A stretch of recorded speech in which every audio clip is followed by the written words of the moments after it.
Hi, it's Mr. Anderson. Today we're going to do some math word problems. So we get to read some problems and we get to do some math. All right? And it can be tough, but the more we practice, the better we'll get.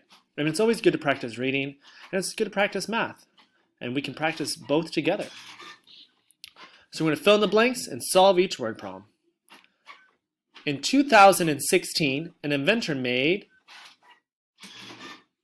How many machines are here?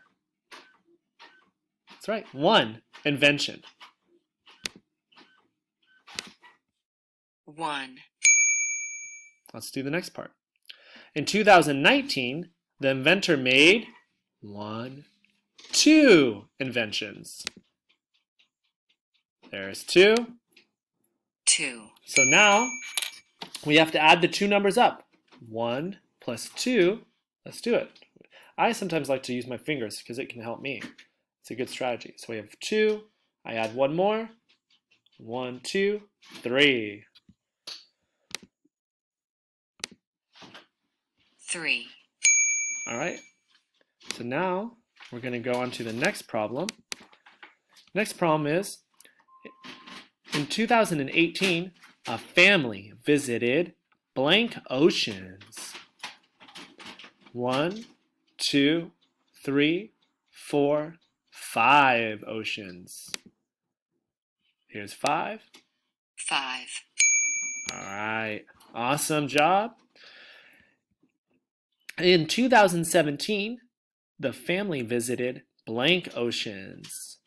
1, 2, 3. 3.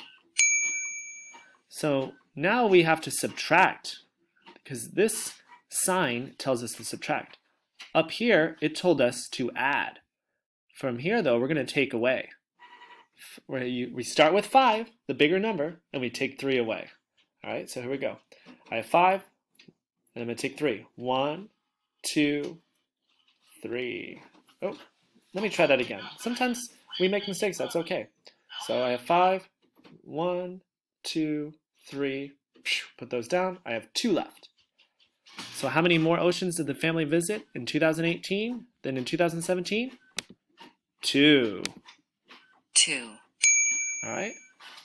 You worked really hard on that because we had to read the problem, see what it was saying, then we had to do some math, and then we either had to add or subtract. And we're going to keep practicing those to get even better, okay? Awesome job. All right, I'll see you later.